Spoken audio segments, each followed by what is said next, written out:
Dar viena diena Nidoje, skirtinga lyginant pagal sąlygas su vakar diena.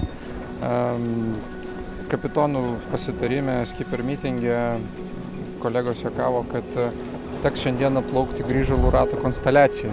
Kitaip sakant, pakankamai sudėtinga trasa išmesta. Tai plačiau apie trasą, sąlygas ir apie incidentą, kuris įvyko praktiškai prie teisėjų laivo. Tai jeigu pradėti apie pačią distanciją ir apie komentarus prieš susirinkimą, tai aš girdėjau truputį geresnių. Vienas priėjo ir klausė, sako, tai ką, ranka drebėjo, kad tokią distanciją nupaišėt, tiesiai neišėjo. Nu tai mes taip stengiamės, kad tiesiai neišeitų, o kad būtų, kaip sakant, kiek daugiau laviruočių, kiek daugiau pavėjinių kursų ir kad tikrai kova išaiškintų pačius stipriausius. Tai čia yra pagrindinis tikslas. Visa problema atspėti prognozes, nes vėjas dienos bėgyje šiandien rodė prognozes, kad jisai po truputį sukasi į pietų pusę. Taip maždaug kas valandą, kas pusantros, po ten kelis laipsnius juda, tai bandėm, kaip sakant, nusikopijuoti nuo prognozės ir savo distanciją. Tai todėl jinai tokia ir gavosi. O šiaip oro sąlygos gero šiandien. Rytas startas buvo toks pakankamai jūrinis, sakyčiau, marios. Taip, jūrinis, viskas tvarkoja, vėjas išsilaikė visą dieną, kol kas nesilpnėja. Tiesiog ir net nesitikėjom, kad jachtos taip greit į finišą ateis, bet jau yra paėmę paskutinį ženklą ir artėja prie finišo. Grįžtam prie starto, sakykime, procedūros. Vėjo buvo pakankamai, bangavimas šioks toks, kompaktiškas. Šioks toks, bangavimas šioks toks, tai jau čia taip labai švelniai pasakyta. Žinoma, su jūra lyginant nebuvo čia 3 metrų, bet jau banga buvo apie 1,20 m, 1,30 m tikrai buvo. Tai starto linija šalia uosto, gana kompaktiška. Visi kovoja dėl vietos, stumdosi beveik ir kaip startai atrodė iš teisėjų laivo. Taip, išmetam starto liniją pakankamai plačią, nes jachtos didelės ir jų nemažai yra, bet reiškia šitas stiprus vėjas ir banga jas, sakant, suplaka į vieną vietą. Ir turbūt taip kaip magnetas traukia metalą, taip reiškia vienas konkurentas traukia kitą. Tai buvo toks vienas incidentas, reiškia, pirmos startinės grupės metu, kad viena jachta per anksti startavo. Buvo individualus atšaukimas, ir jie nusprendė kuo greičiau grįžti. Ir matomai kapitono manevrai ir įgulos sugebėjimas į tos manevrus sureaguoti staigius. Arba tiesiog nematė kitos atplaukiančios jachtos. Aš manau, kad gal matė, bet tikėjosi, kad praslys, kaip sakant. Bet atkrist nepavyko greitai ir paskiau jau reikėjo kilti, o ta jachta, kuri plaukė po starto, jinai plaukė dešiniu halizu, turėjo kelio teisę ir turėjo jai kelią užleisti. Tuo labiau, kad jachta grįžtanti išsitaisyti klaidą turi duoti kelią visom kitom, kurios startavo teisingai, nepriklausomai nuo to, kokiu halizu plaukia. Tai kaip ir kaltininkas aiškus? Kaltininkas aiškus 100%. Turėjo galimybę šitą savo nuodėmę ištaisyti atlikdamas apsisukimo baudą, bet nepastebėjau, kad jisai tą padarė. Tai ko gero protestas bus paduotas po finišo ir nagrinės tą protestą. Iš distancijos ar dar kažkokių kitų pranešimų? Kol kas iš distancijos jokių pranešimų nėra, viskas pakankamai gerai matosi netgi ir su žiūronais nuo kranto. Pasilipų šiek tiek aukščiau, jachtos juda greitai, viskas sklandžiai vyksta, manau, kad tuoj lauksim finišą pirmųjų.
finišo esam Nidos uoste ir šalia stovi dvi jachtos – Prus Primusas ir Jokeris. Čia kaip magnetas jūs kažkaip ir...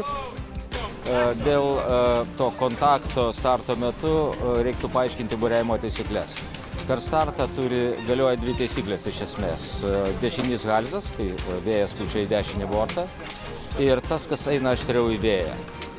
Ir atitinkamai atsitiko taip, kad tie, kurie turėjo mums duoti kelio, jachta Baltas ir dar kažkokia, jie nedavė kelio, mes buvom priversti kristi.